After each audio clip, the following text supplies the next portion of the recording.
गोविंद ने कहा कि हे ज्येष्ठ भैया, वैसे तो बाकी सब ठीक है उस कन्या में, लेकिन एक परेशानी है। तो बोले क्या परेशानी है? बोले उस कन्या ने ये संकल्प लिया है कि मैं उस वर से विवाह करूंगी जो मुझसे युद्ध में मुझे हरा देगा और मेरे प्रश्नों को निरुत्तर, मतलब मुझसे ऐसा प्रश्न पूछेगा जिसका मैं उसे उत्तर नहीं दे पाऊंगी, तो ही मैं उससे विवाह करूंगी।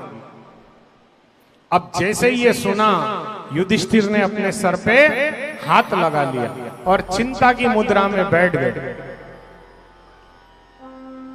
मेरे केशव ने कहा, रे क्या बात हो गई?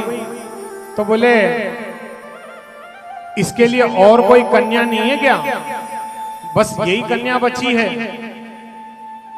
क्यों? बोले मेरा घटोत्कच बल में तो काफी बलवान है, पर बुद्धि में थोड़ा सा कमजोर है। देखिए, कभी कभी आप कोई पहलवान से मिलिए, कभी जीवन में मुलाकात हो, तो पहले बेगम बाजार में बहुत रहते थे पहलवान, आजकल तो अखाड़े ही बंद हो गए हैं। तो जिसके पास बल होता है ना, उसके पास बुद्धि नहीं होती। अब इसका सीधा सीधा उदाहरण है बैल, जिसे हम नंदी भगवान कहते हैं, नंदेश्वर जी। बैल बहुत मेहनती होता है, परंतु कोलू में ही फिरता रहता है ना। थोड़ी सी घास के लालच में दिन भर बेचारा। पहले आप लोगों ने किस किस ने कोलू में तेल निकलते देखा है? हाँ, काफी लोगों ने देखा है, आजकल के बच्चों ने नहीं देखा है। तो पहले बैल को फिराया जाता था कोलू के आसपास, तो जाके तेल निकलता था, जो कि अब मशीनों से निकलना लग गया है। पहले मशीनें नहीं हुआ करती थी, तो बैल ही सारे काम करते थे।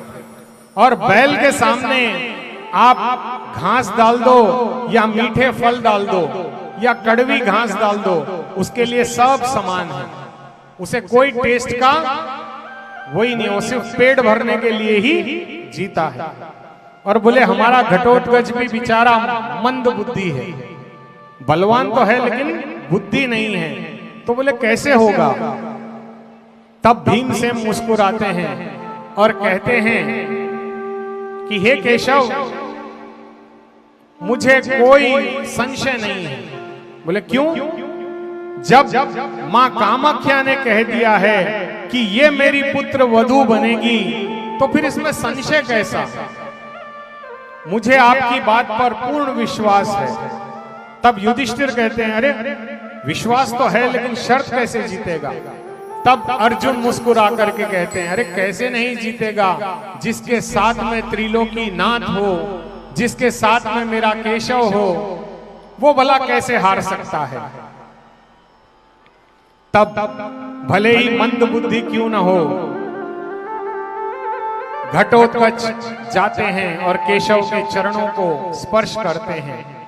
तब केशव कहते हैं कि हे घटोत्कच, तुम चिंता ना करो, जब तुम काम कंटकटा से मिलोगे तो उस समय तुम मेरा स्मरण करना। क्या करना? स्मरण।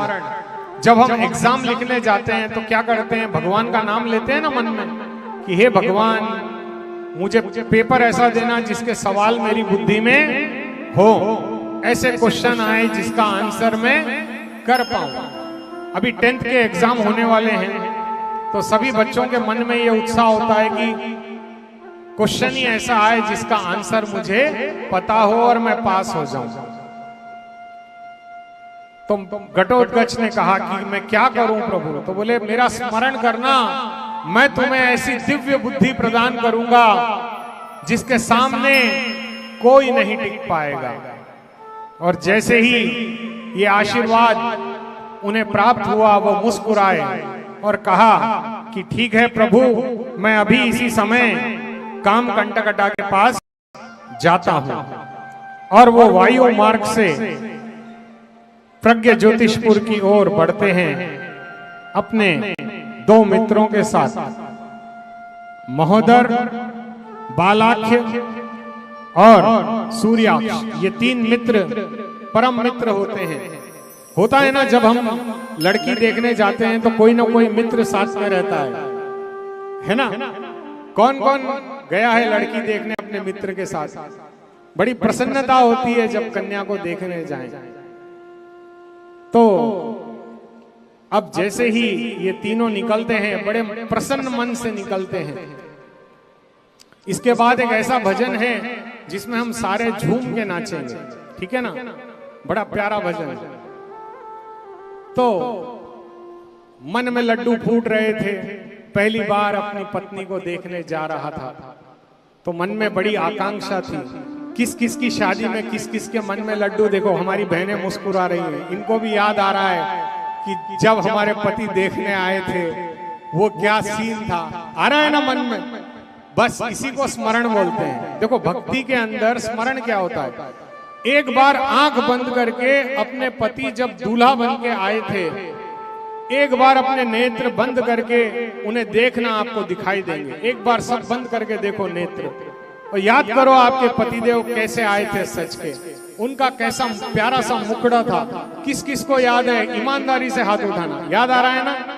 बस ऐसे ही मेरे बाबा श्याम को याद करना है आंखें बंद करके। इसका प्यारा सा मुखड़ा रोज याद करना है।